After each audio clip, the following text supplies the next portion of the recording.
there is some personal history that is made today, and I am very excited. Welcome, ladies and gentlemen, to episode 28 of Under the Middle Rope. I'm your host, Jose Tabata, and yes, I say that because I have officially broken the record for most episodes done in a podcast since I started podcasting, because in college, we went 14 or 15 the first time, 27 the second time, and now finally here we are with 28. And there is no end in sight. So thank you everybody for continuing to watch. It's awesome to be here at 28, nearly at 30, and it's been fun since we started. So thank you everybody for the support. If you've seen 1 second or a whole episode or whatnot, thank you nonetheless. It's amazing. But let's move forward with today's episode, because today's episode focuses on the WWE Draft. That's right. Starting tonight, since this is out on Friday, starting tonight is the SmackDown portion of the WWE Draft, and then this Monday is the Raw portion of the WWE Draft. And obviously, the question is who goes where, what's gonna happen, or what can we look forward to? Lots to discuss. Pete Atkinson, he's my guest host for today. It's just us two, and we do a mock draft styled podcast. We had a lot of fun with this, highly entertaining, so I hope you enjoy. And so the only thing that I can say is just sit back, relax, and enjoy on the clock. Hey everybody, welcome to the discussion. Pete Atkinson is back. So this is going to be a unique episode, to say the least. It's so unique that Pete and I were discussing for a while how we wanted to structure this, how we wanted to present it to you guys. I even had to do a second take of this introduction to start again because my throat wasn't clearing up. First of all, hi Pete, how are you? I'm doing pretty well. We've got there eventually. We've managed to work out what we're doing. Yeah, we were just going crazy. But yes, we are discussing the WWE Draft 2020. And of course, the reason why we were taking a while to figure out how we wanted to structure this, it's really what are we going to expect from WWE this year? I mean, because you have the draft lottery that you had in the mid 2000s, where one person just randomly showed up on the new show. Then you had the 2016 draft, where they're actually picking it off one by one. Same when SmackDown went to Spain, when SmackDown officially went to Fox and whatnot. And then of course you have your traditional superstar shakeup, which is similar to the draft lottery from 2005. So we were discussing and said, you know what, let's do this like an actual traditional draft, since we're both sports people at the end of the day. A traditional draft. Pete will represent SmackDown for the day. I will represent the number one long-running episodic television, or however the hell it's said, Monday Night Raw. And we're going to alternate back and forth on who we would hypothetically draft for said show. And of course, everybody and anybody is up for grabs on the clock. We can grab people from the opposing shows, from your same show, from NXT, from that thing that people enjoy called 205 Live, or whatever the hell that's called, whatever it is. If you take anyone from 205 Live, you've already lost the draft. We're going to go to the traditional SmackDown number 1 pick, Raw number 2, SmackDown 3, and then Raw gets 4 and 5 because of the extra hour. So so I'll technically be getting more picks. We're going to be doing 6 rounds of this. So we're going to start off with the first round, and see where it goes from there. And then once we get to round 6, we're going to limit it off. Obviously, there could be way more people. Obviously, in real life, they're probably going to be filled in somewhere. Again, very, very unique. So, Pete, any questions before we start? Yeah, we did have a clarification for, and we're only going to take, we said, a maximum of 1 person each from NXT, just to ensure we don't go too overboard with that. Same with WWE. WWE is not going to go way overboard on that either. I think they've basically said the format this year is going to be a full-on draft. They've said up to 80 people are up for grabs, and it seems to be set out and they've been doing mock drafts as well, in WWE. So I think it makes sense. I think just before we start, I think that's personally what I want, an actual set out draft, kind of like what we did in 2016, when the brand split returned, and what they did with the boardrooms last year of Fox and USA. God, that was hilarious. Last year was bad though, because it just didn't make sense how they presented it, because Steph came out with 5 picks ready, and then the boardroom still erupted as if they got their guy. Oh, so It funny. it was so bad. Like, to be fair, I think the best way of doing it is like the 2002 is probably the best example. The original draft. Yeah, I of course. thought it was The very, original very. draft, I thought it was brilliant. Of course, who can forget the Undertaker? Like Oh yeah. like going crazy. The And the Rock, Rock, I think, was the Rock number got one a pick. pick. Oh, and then him getting really annoyed with things like that. Triple It H getting annoyed because he got drafted elsewhere. Like, there's some great. it was a good. There was a lot of good moments. So, yeah, I'm hoping it's a full on draft, and I think now more than ever it's so necessary. I mean, we've been seeing the same thing. I think especially on Raw for like the last 3 months, and it's like this is stale. We need to shake everything up immediately. Oh yeah, Immediately. and everybody loves a draft. Just Everybody likes a good draft, you know. I mean, like I was watching the NHL draft last night. That was entertaining, you know. And like any sports draft is entertaining. WWE is well. honestly, it's one of the main reasons I really like the NFL over other sports. Like, there's no other real reason for me to really like American football, but I love drafts. So I love the actual real American football Oh yeah, draft, and I love actual fantasy drafts as well. I think. yeah, and like I mean, I remember like just when I was younger, being so into the NFL draft as well. I just thought it was just. I mean, I'm still into it. I was like watching a draft a couple months back. These drafts are entertaining. You know, it's fun to see where it goes, and it's for WWE fans. It's nice to see, you know, like okay, what can happen here? What can happen there now? Is this a good switch? I mean, I know most WWE fans are very impatient, and you know they'll say like, oh, this is already garbage and whatnot, but you know, a lot of things open up, and maybe, you know, I know maybe some stuff in recent weeks, for example, Kevin Owens and Bray Wyatt, you know, what's going to go on with that, because, you know, Kevin Owens is jumping over. I think that disappoints me a little bit, those type of things, because it's just like, could you not have waited 2 weeks to the draft? Exactly. It made the draft feel a bit more important, as in they couldn't have interacted before this. Now they can if they happen to be on the same show, etc. Yeah, and I mean, aside from that, aside, oh, I lost my point. Oh no. Oh no.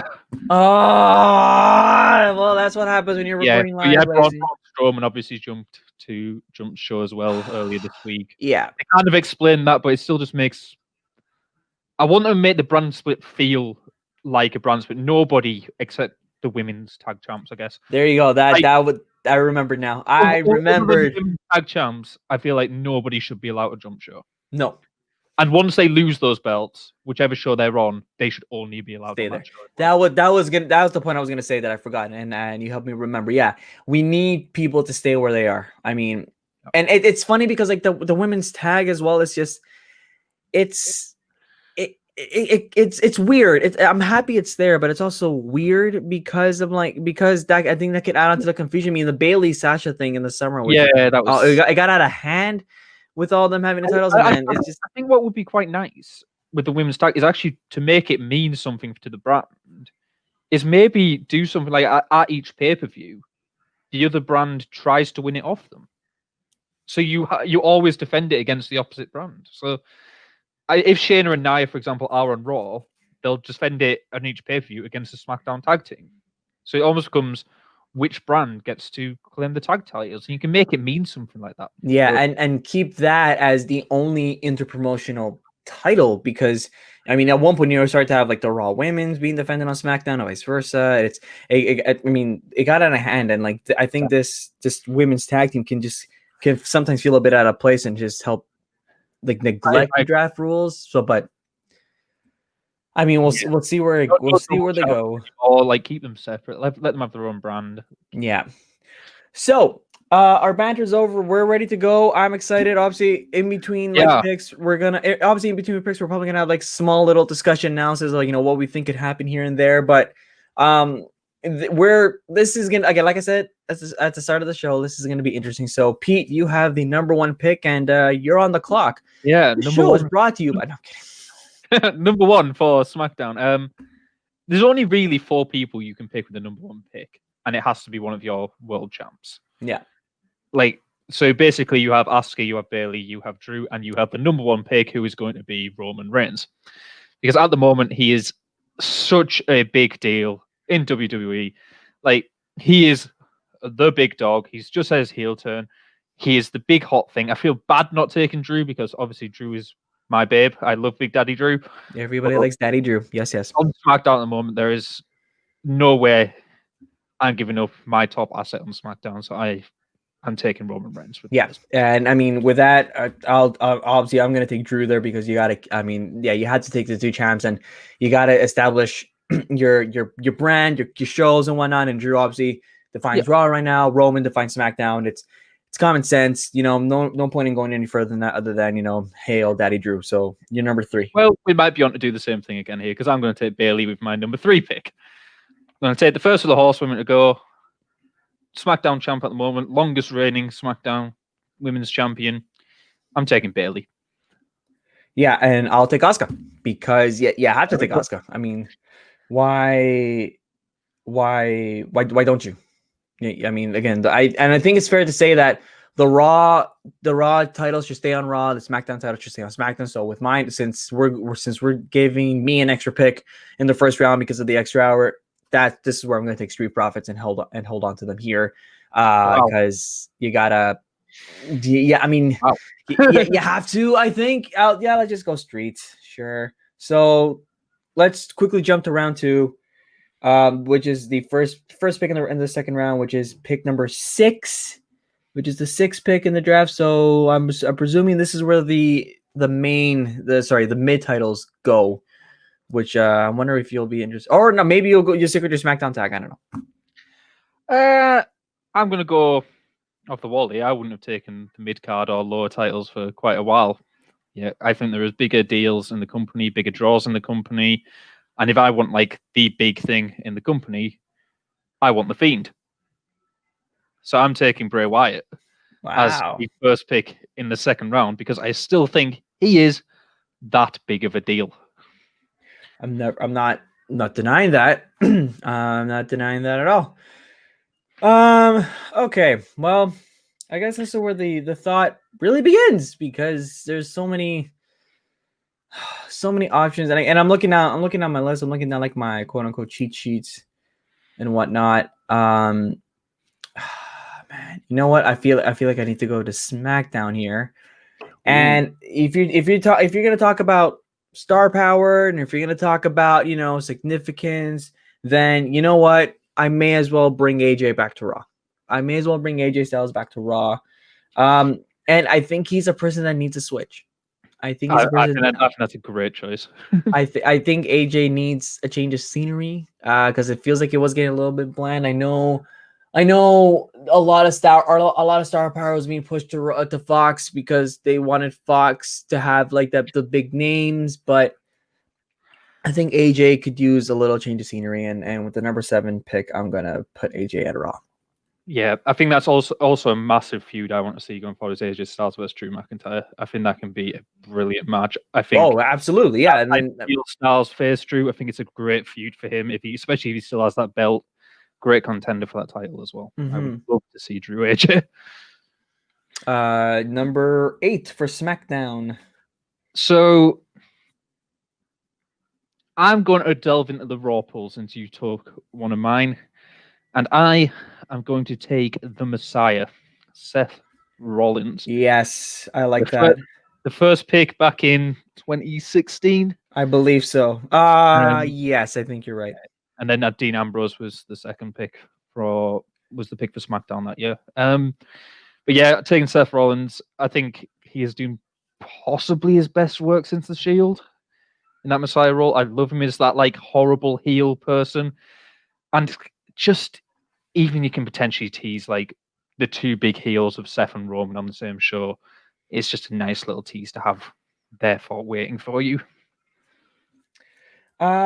So I get the last 2 in round 2, picks 9 and 10. I am going to. Well, I guess I gotta do the first championships flip here, and I'm gonna take Sammy. I'm gonna bring Sammy over to the land of Monday Night Raw. Again, change of scenery.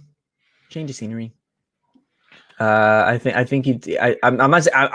like I'm not saying that he doesn't have more to do on SmackDown. He probably does. I just want to see what Sammy could do on Raw, because Sammy is crazy. Sammy is crazy good, crazy annoying good. So let's oh wait, that's right. I have the number 10 pick You in the got one draft. more pick, yeah. I have the number 10 pick in the draft. And for the record, I think the one thing we need to be clear is if we pick people from a team. So for example, let's say we pick Kofi, assuming that the New Day jumps ship that's a bad example because you can could either split pick, them. You can pick a tag team or stable as a whole group, or you can pick them individually if you only want one of them. So theoretically, you might only want. I'm trying to think of a good. You might only want Otis, for example. If you want the Money in the Bank briefcase, you might decide, I want Otis. I don't want Tucker, so I'm going to split them. Or you might take Heavy Machinery as a 2 if you wanted to. Yeah. I am. Who do I want here at number 10? At number 10, I'm gonna stay on. You know what? No, I'm gonna snatch. Yeah, I'm gonna snatch Kevin Owens. I think I'm gonna hold on. I think I'm gonna hold on to Kevin Owens here on Kevin Owens on Raw. Yeah, let's jump on to round 3 here. I just gonna say that I was really eyeing up Kevin Owens because I was like, oh, that'd be a great feud for Roman, great like title contender. But over there, it's potentially time to bring back Kevin Owens, Sami Zayn feud. You've got both now. It's been quite a while. Yeah. But you can have it in the opposite way around. Face Kevin, heel Sami. We haven't really seen that in WWE, so that would be a nice switch up. But yeah, I was eyeing up that one. I was hoping for that one. Sorry. Anyway. Round 3, pick 11. Pick 11. I am going to, in my opinion, take the potential biggest name left for me.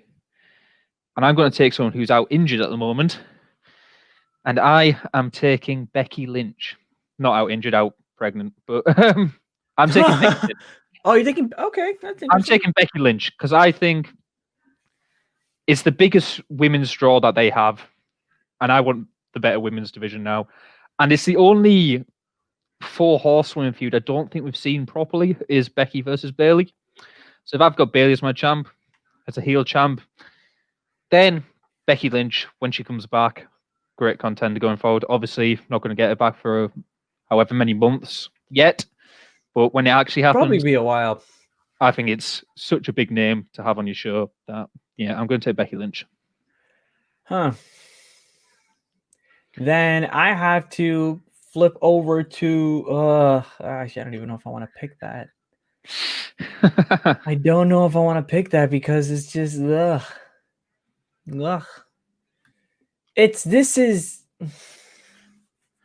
I don't know why, but I have to say, and I feel like I'm getting a shot by like the purists. The WWE Women's Division, I think, is weaker than people think. When I was looking at the roster earlier, there was only 6 or 7 women that I was actually really interested in trying to make sure I grabbed. Because like you pick one, right, and then you let's say you think of them for the top title for the women. So in my case, the Raw Women's Championship, right? You think of this pick and you're like, wait a minute, again and again. So and it's star power, and you know where I'm gonna go with this. I'm at number 12. I have to pick Charlotte whenever she comes back. I have to. But then you look at the Raw Women's Champ and you're going, Christ, Charlotte and Asuka for the 54,097th time. You're like, God, no. I entirely agree. No. Well, that's kind of why I was looking at the one that I wanted to see in the feud that we hadn't actually had yet is Becky Bayley. Like, of all those top people who haven't competed with each other, Becky and Bayley never really had those matches. Like all the other all of them have interacted with Asuka, but can we say that had Becky not been pregnant, which let's get this very clear, it's a family, it's a child that obviously takes priority over anything, in my opinion. But had she not been pregnant, do you think I would have presumed that by now we may have been seeing a Bayley Becky feud? Becky would have been on Raw. Crap, you're right. I hate this brand split. But, Bring them together. Well, there might have been anyway, because you've seen what's happened with all the Raw. I still think she would have been the Raw champ, and I think you could have potentially still argued for her to be the number 1 overall pick. Sure. Like she was last year. But yeah, absolutely. Absolutely. SmackDown, you are pick number 13. Yeah, 13. so I haven't taken a tag team yet. No, you should have taken the one that's blatantly obvious. I feel like at this point I kind of need to, and I'm going to take the SmackDown Tag Team Champions. I'm going to take Cesaro and Nakamura. They've got the titles. I can't technically have you taking both titles away. It would be pretty ridiculous of me.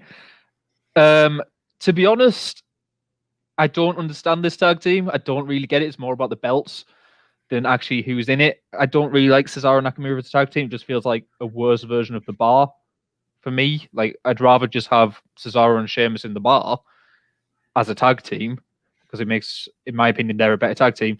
And Nakamura doing his own singles stuff. I'd even love Nakamura to go back to NXT. That would have been pretty fun. I think that would be a fantastic move for him. But so, in that being said, on the tag titles, that's the main reason. Yeah, you have to. So that being said, I'm going to jump to number 14. I'm going to take a tag. I have like the last 2 picks in round 3. I'm going to take a tag team.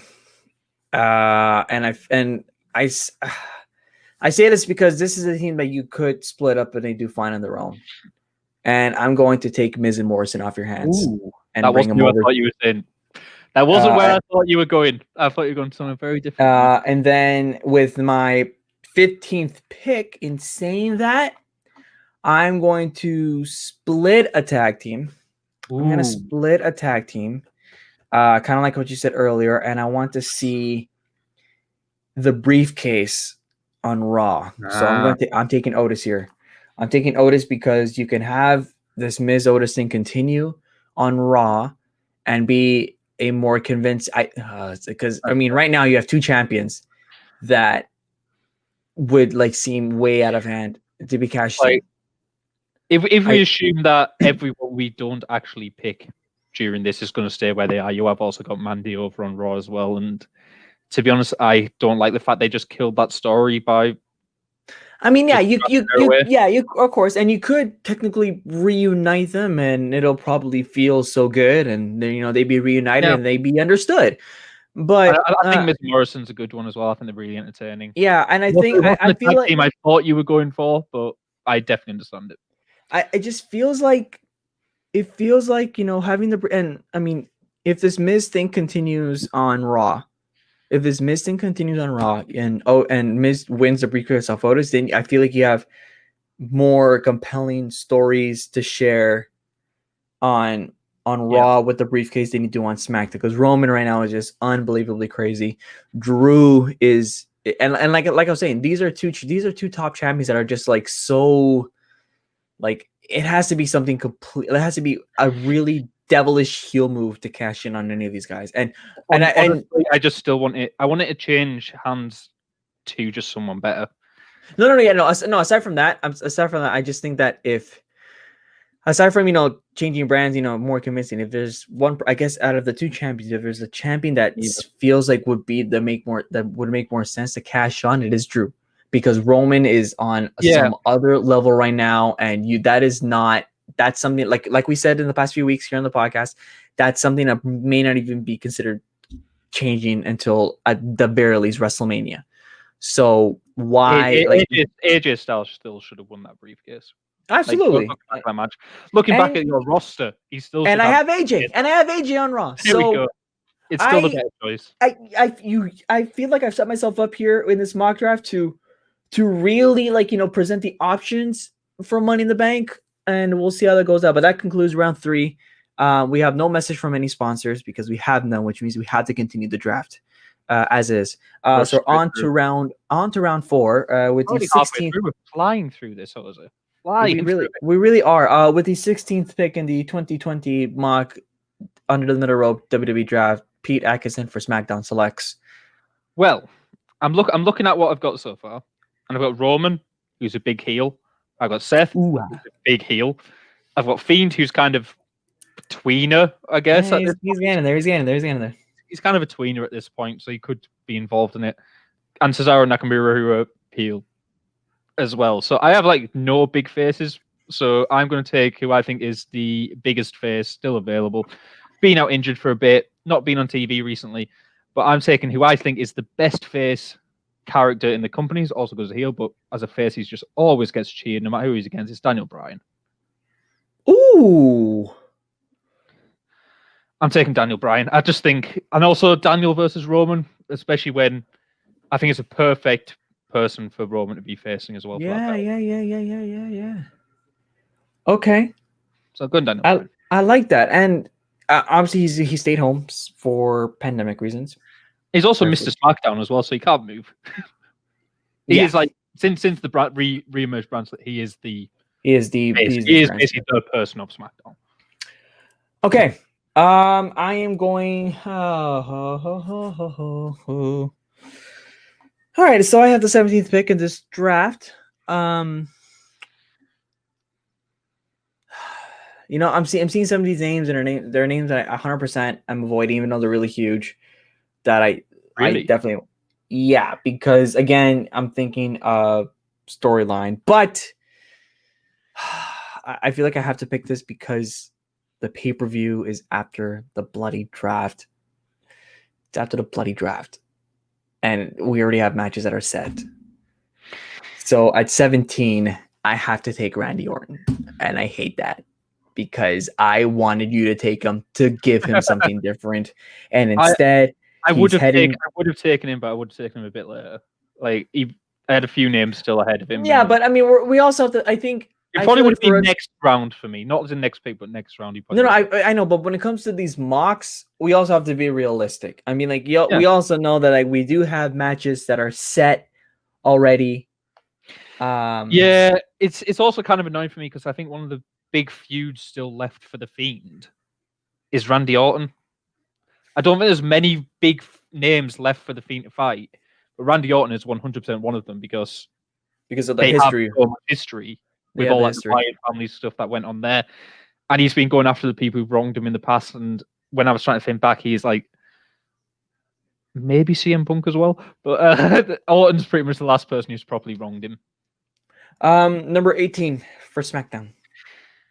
So I need someone, I guess, to challenge for the tag belts in there. And this is the one I thought you were on about when you said you were, etc.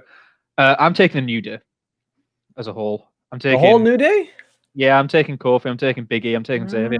I don't really want them to split up. Maybe one of them can branch out, but as a whole, I think they're just so much better when they support each other. Even in Kofi's single run, I'm glad they didn't turn someone heel. I'm glad they kind of kept them as supporting people, even in the singles push. They're so good as a group.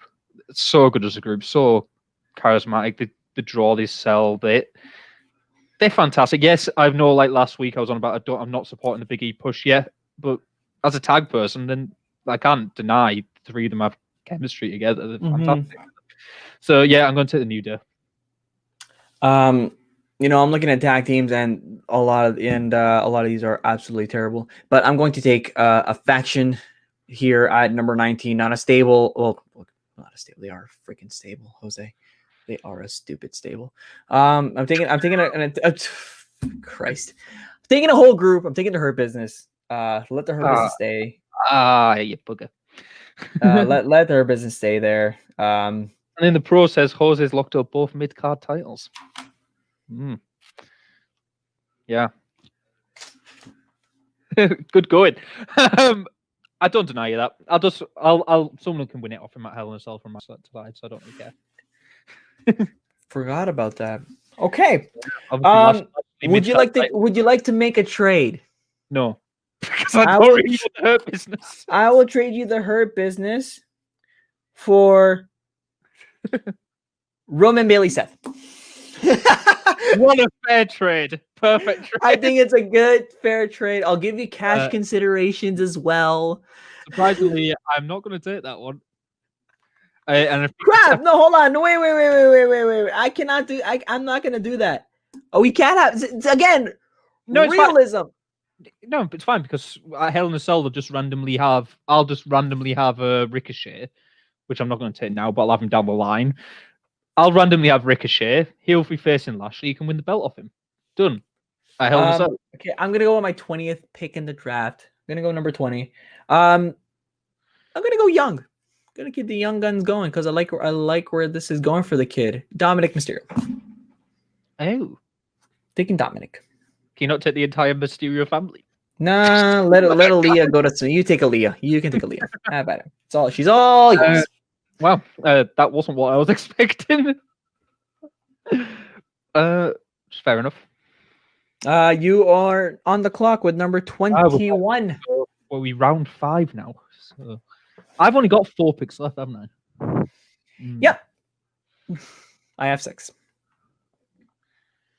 So, mostly because I want to see the end of something, and I don't want to see it anymore. I'm going to build up my injured superstar pool. I'm going to take all the injured superstars that I have. I've already got Daniel Bryan. I've already got Becky Lynch, who's obviously off from having a baby. I've got the New Day, where half of them are injured. Two-thirds. I've got all the injured people. I might as well keep it up. I'm taking Edge. Yeah, that's a good one. I'm taking Edge because I also want to split him from Orton. If I'd taken Orton, I'd hope you would have taken Edge. I just don't want to see it anymore. And I also really still want to see Edge versus Roman, Spear versus Spear match, the actual Spear versus Spear match everyone wants to see. So, yeah, I'll have Edge. I like that. I like that a lot. Excellent pick there. I'm gonna go to the women.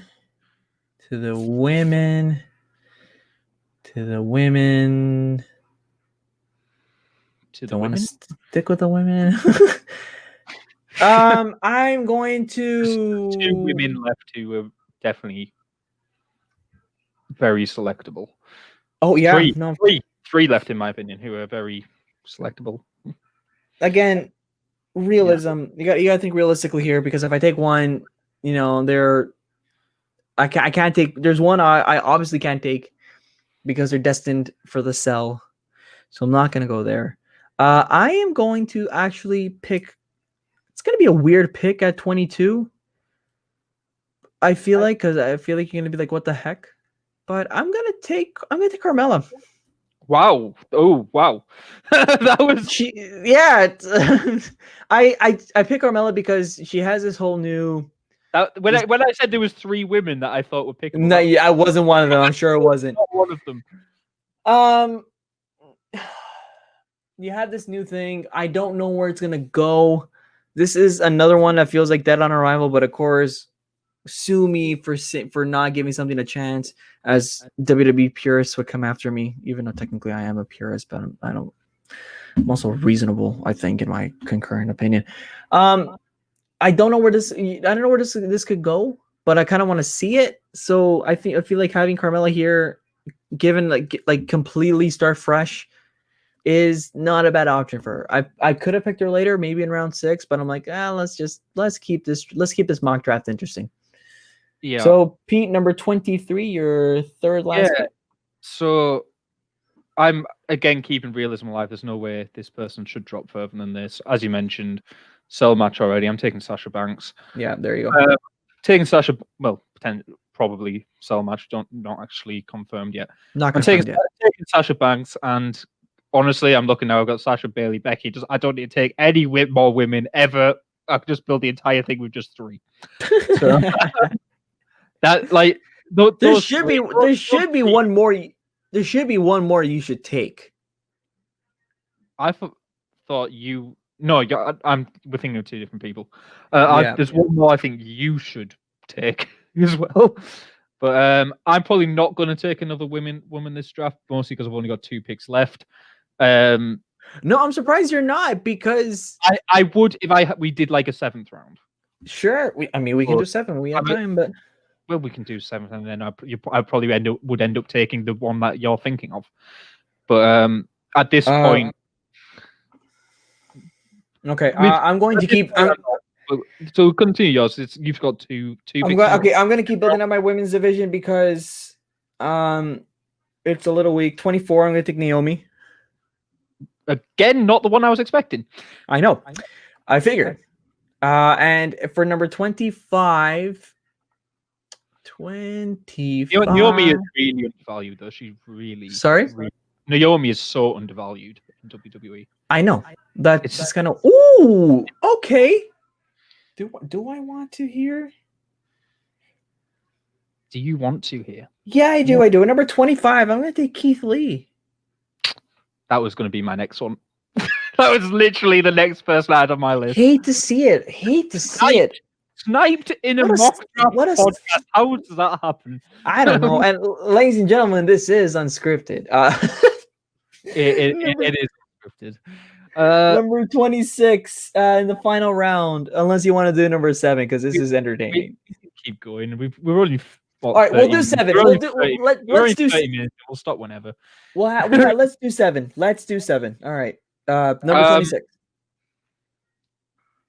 We said we can take an NXT guy each. Yes. So I feel like I'm going to take someone from NXT here, and I'm going to take who I feel is the feuds I really want to see, and I'm going to take Tommaso Ciampa. Yeah, that's I think he's ready for that kind of call up. I don't think there's much left he can do in NXT at this point. There was, depending on who I drafted earlier, there was 2 people I was considering, and I could have gone either way on it. But I'm going to take Tommaso Ciampa. I think a Ciampa versus Seth feud could be excellent. I think like Ciampa versus Daniel Bryan could be unbelievable type thing, and even Ciampa versus Roman. Even like there's just so much there, and I think he's so good that even like I hate to say, but yeah, of course WWE would F it up, but I hope they wouldn't. But yeah. I'll take Ciampa. I like that. I like that a lot. See, I'm looking at some of these NXT names, and I'm like, wait, but that's T-Bone.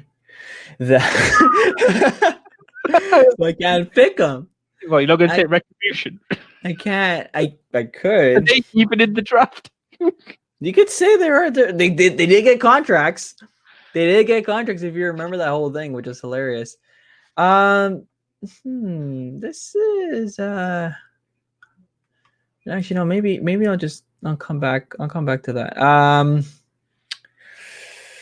Yeah, you know what? At 27, I'm going to take somebody from SmackDown. I'm going to take Jeff Hardy. Fair. Entirely reasonable. Yeah. Still Empower, etc. I'm going to probably finish my tag teams for this draft, and also obviously Hell in a Cell around the corner. The 2 good. I want them. It's the Usos. Yeah, that makes sense. Yeah. I'll take Jimmy and Jay. Obviously, the Roman feud's still going on.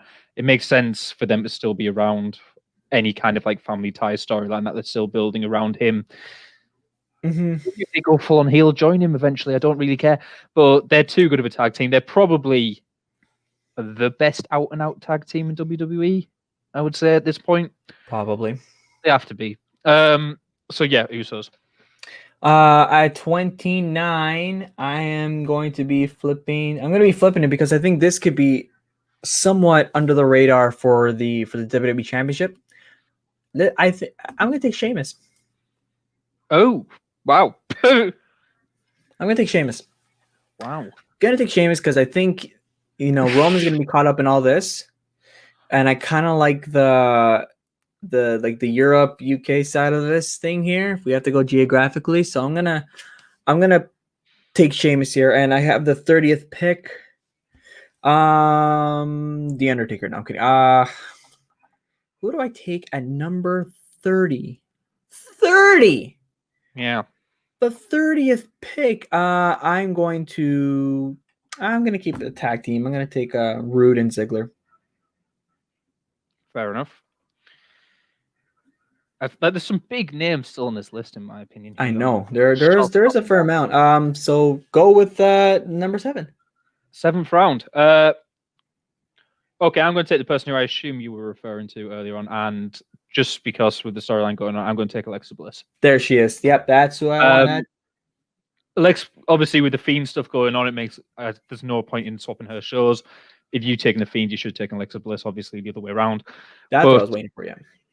Alexa Bliss has to kind of stick with the Fiend at this point. It's so built in the character. It's great. I love the stuff that's going on with her, but it just makes perfect sense. Mm-hmm. Okay, number 32. Number 32. Let's hold on to Andrade. Not Garza? All right, fine. Let's take them. Yeah, let's take them both. I mean, you can always split them up. Like, it just feels a waste. All right, let's take them both. Let's take them both. Okay. Especially like it's whenever he comes back from injury, isn't it? Number 33. Again, I just feel like I need to be realistic here. Like, this person should not still be on the board at this point. And is Baron? No, it's not. It's a Braun. Yeah! Wow, Braun. It's Braun Strowman. Like, I'm not the biggest Braun fan, but he's still a person that you can just chuck in the main event scene anytime you feel like. Mm-hmm. He can have some big matches.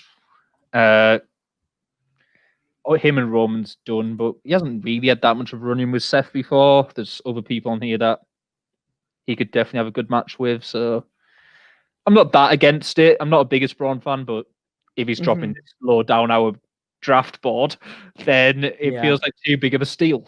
Not too. Okay, I have the last two picks, so first off, I'm going to hold on to the the women's tag team champions in case. That's the one I was saying that you should have been taking earlier. Nia, Shayna, because if they do end up losing the titles, they still have that situation with Asuka, whoever's the champion. And my last pick, only fitting that I go to NXT, and I'm iffy on this pick because it feels like they got something good down there now. But if you took Ciampa, I have to take his kryptonite, and I have to take Johnny Gargano with the last pick of the draft. Of course. I say that because that was the other one I was saying when I was saying there's two people that I feel. I say that because like Johnny and Candice are really great heels down there. They're really, really fun. So why split that up? But if Candice, I'd like to see Candice go out on her own now. That's what I was gonna say. Like, I think Candice can hold off on her own. She's been spectacular. Yeah. And I think fans want to see Gargano branch off on his own. Now, I know there's always that theory that, the NXT talent doesn't live up to their name when they jump ship, but I feel like it's the beginning. Of course, it feels like Gargano's done everything he possibly can in NXT, and more. It feels like he's done a lot. Like, if there's like one thing that I feel like he should have done or could have done is like have the first NXT Hell in a Cell match and have him be a part of it if that ever was going to be a thing. But yeah, Johnny Gargano makes 100% sense. He was between the two when I was saying Ciampa. I took Ciampa. Gargano was the other one I was actually considering. Could have potentially gone with like someone like Rhea Ripley or that as well. Would have made sense to call up, but Rhea would have been good too. I mean, I'm just looking out now. Some big names left on this who didn't get drafted by us. Alistair Black didn't go. Yeah, I was thinking of Alistair Black. King Corbin, Matt Riddle. Yeah, see, I'm one of the few people that does not find Matt Riddle appealing. I'm also one of them. You're also one of them? Oh yeah, I just don't get him. Like, I've had people come up to me like, Jose, are you serious? How can you not like Matt Riddle? No, to me, he's like has to be one of the most overrated people that I think I've ever seen. His character is boring. It's kind of a balance for me because in ring, I can accept he's a good wrestler. I still can't. I'm like, I had to see more. I'm like, I hate his character because he's meant to be a face, and I don't like him at all. Like, there's nothing that makes me want to cheer him at all. And he just makes, in my opinion, if he was a heel and he was this cocky, arrogant, or I'm better than you, I came from MMA, I'm just the best, I'm high, bro, whatever. If he was a heel doing that, it would make sense to me. I'd be like, sure, okay, yeah, I dislike this guy. I'm meant to dislike this guy. He's a cocky asshole. But there's just nothing for me that is reason. I didn't really like him in NXT. I don't like him now. I hate the character. I hate the stuff that goes on with it. And yeah, he's had some really good matches. He had a few fantastic matches in NXT, but I just don't get him. at all. To me, it's just there's just nothing that is appealing about Matt Riddle. Nothing was ever appealing to me about Matt Riddle. I'm just like, guys, I really don't see the hype. I mean, like even in ring, I feel like I've seen better. Like to me, it's like, guys, you're like I think as well. And I was saying this to you, like when people hype up, overhype something, to me, or people hype up something and then they just like go excessive with the hype, I'm just like, that's it, I'm out. And I just don't see it because this bar is so high, this bar is so like over like the top, right? That it's like you have to do this, you have to be a fan, you have to see that this is one of the best things of all time. I'm like, children, shut the fuck up. Like I don't like. I've seen people in our group chat hype him up. I've seen people on social media. I've had a lot of friends come up to me. Matt Riddle is amazing. I'm like, children, I don't fucking see this hype about Matt Riddle. I mean, sure, he could be good. Maybe he was a great MMA guy, but to me, the way you put this guy on a pedestal, you make me think that he's on the level of Kurt Angle, and that is 100% not happening. So I don't know. The other issue I kind of have is like a lot of people like to say, oh, before he came to WWE, he did this and he did this and he was doing these great matches with so and so. Like, well, that's irrelevant to his WWE character and how they built him, etc. Then you come to WWE and you can completely and utterly flop. Look at Kenta. Kenta has been fantastic in New Japan. As was it Hideo Itami, wasn't it? He was called, and Hideo Itami. Oh, he did nothing. He had a couple of okay matches. Never really built a character. And let's be fair. Let the record stand that he was also succumbed to a lot of injuries. Oh, yeah. The guy was just crushed with injuries and kind of just ruined everything this guy had. I can't blame him. But yeah, no, I saw Matt Riddle's name on the list and I'm like, I considered it. I just went no. Keep him away from my show. Black probably would have been my next pick if I was going to have one. Aleister Black. Yeah, Aleister Black was a bigger one. Bianca Belair is still there. Nikki Cross is still there, who I like. Riot Squad's on there, I guess. The Iconics, although like even them split up, they haven't been on TV for a while, and it's like great. Murphy's a good pick, but there's a couple of people on here as well that I kind of didn't want to pick because I really just wanted to see them go to NXT. So Ricochet is on there. And I really want to see him go back to NXT because I just think he's used so much better and actually treated like a star down there rather than small guy who can flip around, which he is on the main roster. Gable, I really want to see you go back to NXT because main roster have just ruined him to the point of no return with the Shorty G stuff and all that kind of rubbish. So there's a few there who exist, but I just don't. Are there? If there are any names that you would trade for, I mean, let's face it, hypothetically for me, picking both mid-card titles are not ideal. Right? No. If you had to make a trade, I think I would give Sammy back up for back to SmackDown. I throw him back there. I don't know who you would give up, but when did you take him? I took him in the second round at 9. Yeah, so that's kind of the issue. Is in that range of people I took him, then no, it's not like I'm not going to trade him for Seth Rollins. You're not going to trade him for Daniel Bryan. No, I'll trade you him for like I'd obviously give you like someone like Braun Strowman for him. But I'll trade Sammy for Braun. Well, there you go. But I did kind of want to see the Sammy Kevin Owens feud as well. But, oh well. All right. There's our first trade, gentlemen. Instead, I can have Sami Zayn versus Tommaso Ciampa, and that would have been okay. Now, last question: out of all the picks that we've done, which one do you think legitimately could most likely happen? Like, I legitimately do see Roman number one. I do see, like, for me, for example, I do see AJ jumping ship. Yeah. I do see. Let's see, the Hurt Business thing. It's kind of what WWE are going to do with terms like injuries, etc. Like, is Becky going to be in the draft? I don't think so. Is Edge going to be in the draft? Maybe. This kind of point is like, I don't know whether they're even going to be included, which might be fine because it kind of leaves the door open for WWE to do what they want when they return. Yeah. So they can go, oh, Edge is back. Where do we want him? So it kind of gives them a bit of freedom. So I doubt they're going to include it. I think AJ to Raw, like the ones I wanted to see going in this, I kind of would have minded seeing the Fiend go to Raw as well. with Alexa Bliss. I feel like they could be setting themselves up for that, but I could see Gargano Ciampa getting called up. I think that it is overdue. It is very, very overdue. So the one I want to see go to SmackDown is Kevin Owens. And I know you took him from me. I took him on Raw, yeah. Keith Lee, similar. I wouldn't mind seeing go to SmackDown. I don't think that one's as likely, but he feels like he's got unfinished business with Roman and stuff there as well. But Kevin Owens to SmackDown is one that I really want to see because I think he's a great feud for Roman. Mm-hmm. He has been in the past. I think I want to see Kevin Owens and Sami Zayn back on the same show now because I want to see because I know they're so good together. I want to see if that's partners as opponents. They're just also with that swapped allegiance. So with a face KO, heel Sami Zayn, having it swapped around, I really want to see it now. And it's been a few years now since we properly had them. I personally do see Charlotte going to Raw. If anything, I think that I wouldn't be surprised that if Charlotte's already on Raw. The ones that Charlotte's already on Raw. Yeah, she is. Then the second thing I was going to say was like I think this is where we see her again. I think she comes back in the next week or so. Possibly, yeah.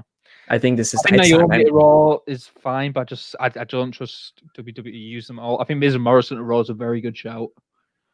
Yeah, and I think the one thing that I think a lot of people have to keep it around is I actually steal. Like I'm just trying to see Seth. I took Seth, which is obviously big. You took Seth. You traded. I took Edge. I took Becky. You took. I technically took Braun, but we traded that back. I think I just took Seth, Edge, Becky with the main ones I took. Yeah, I was looking out for like I was purposely trying to find the flips just to kind of refresh it. You just I kind of went what was the best pick at which point? It was my logic going into it. And that's the weird. Like you taking Sami Zayn at 5, it's just not going to happen in my opinion. Like and that's the weird thing about that pick is the Fiend, that pick is Seth, that pick is AJ, it's Daniel Bryan, it's Charlotte, it's whoever you want at that level. And that's the weird thing about this draft because like yes, you're picking the best person at that point, like at a regular draft. But at the same time, with WWE, you're also thinking of like, okay, what can we do? What angles can we go with this? So it's like that's what I was going from. Like, okay, let me see if you can flip something up here. I was kind of thinking that as well because Roman.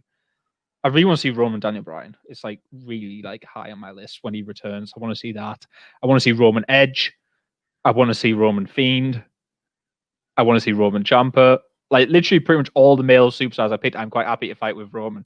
And Seth, I kind of like the tease of just him being back over there and won't they form any kind of union? I hope they don't, but I kind of like the tease of that.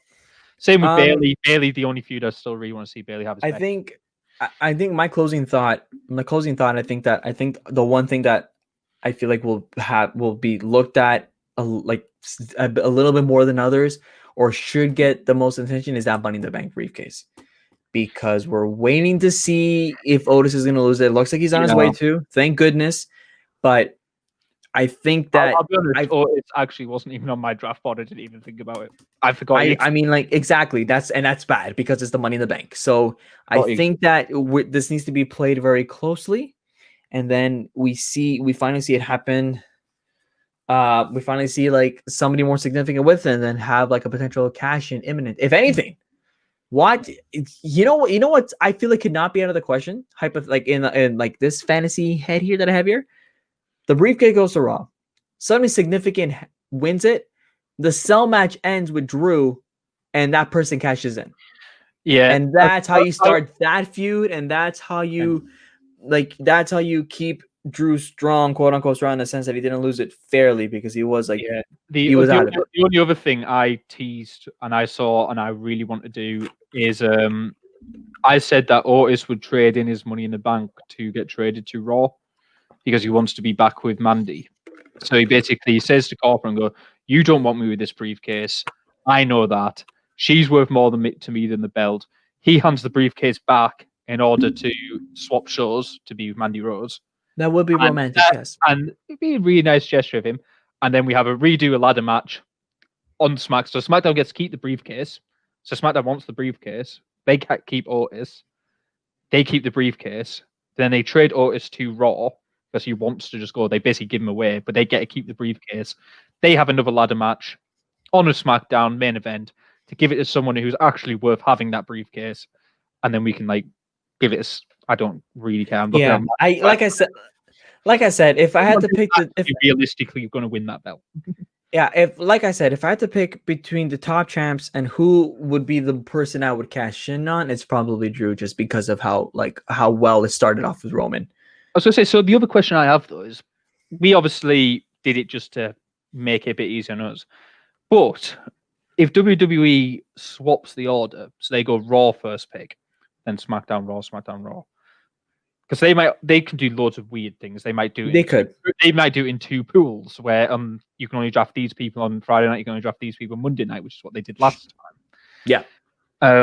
But if everybody's available and Raw has the first pick, do they take Roman? No. You don't think I don't think so. No.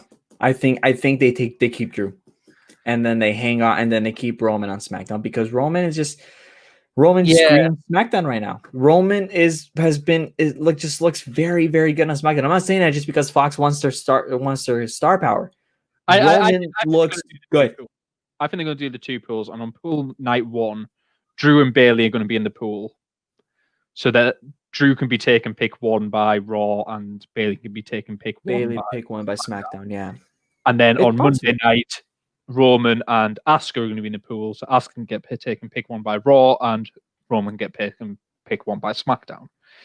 On the following, so it flip that round either way you like, but they'll have it so each of them can get one of the champions on each night that way. So, but no, what I was going to say is, I kind of think Vince in his head, when you look back at the number 1 draft picks, you had The Rock in 2002, Seth Rollins in 2016, Becky Lynch 2019. I think Vince wants Roman to be that pick. Yeah, absolutely. Oh my, I mean, if I was Vince, I would make Roman the number 1 pick. Who are we kidding? Absolutely. Which is kind of my point, is if they do traditionally, Raw gets the first pick. Yeah, no, I see your point. And I see it, but I do still think at the end of the day that Roman just screams SmackDown. Before we wrap up, let's show you here's a graphic what we picked one more time. For the first round, it's Roman, Drew, Bayley, Asuka, Street Profits. Round 2, Fiend, AJ, Seth, Sammy, Kevin Owens, but Sammy's been traded for Braun. round 3, Becky, Charlotte, Cesaro, Nakamura, Miz and Morrison, and Otis. And again, this is SmackDown Raw. Round 4, Daniel Bryan, Randy Orton, New Day, Hurt Business, Dominic at 20. Round 5, Edge, Carmella, Sasha, Naomi, Keith Lee. Round 6, Ciampa, Jeff Hardy, Usos, Sheamus, Rude, and Ziggler. And the final round, Alexa Bliss, Andrade Garza, Braun Strowman traded for Sami Zayn, Nia, Shayna, and Johnny Gargano. So I picked someone at 33. You picked someone at pick 9, and we just immediately swapped them. Brilliant! What a trade! That's Bill O'Brien level trades by Jose going on there. Well, Pete, thank you. We can all accept that I won, though. That's all that matters. No, we're not going to accept. So what we're going to do is, we're going to put up our mock draft, and then once the draft concludes next Monday, we're going to see what was right, what was wrong. So this should be very, very interesting. And a draft, everybody likes a good draft, It's highly opposite, isn't it? It's just going to get flipped. Yeah, this mock suck. Pete, thank you as always. Let's get to the closing. You made it to the end of the episode. And that was, like I said, that was a lot of fun. The odds of us being right with our picks are next to none. We're going to presume that the actual draft is going to look completely different. But that's what mocks are. You have fun, you create hypothetical situations, and then you set yourself up for disappointment. Next week, there is no episode next week. We're taking a week off, a good needed breather before we continue to push forward with the rest of the year. So a week off is definitely needed. In 2 weeks, when we come back, it is our Hell in a Cell predictions. It's a staple of this podcast where we predict what's going to happen inside that vicious cell, the pay-per-view, which, so far it's it's not bad, but we'll see what happens as time moves on. And so the only thing that I can say now is just that. Thank you so much for watching. Become a patron, help support the podcast, like us on Facebook, follow us on Twitter, subscribe to us here on YouTube. I'm Jose Tawada. We will see you guys in 2 weeks. Have a great one. Bye.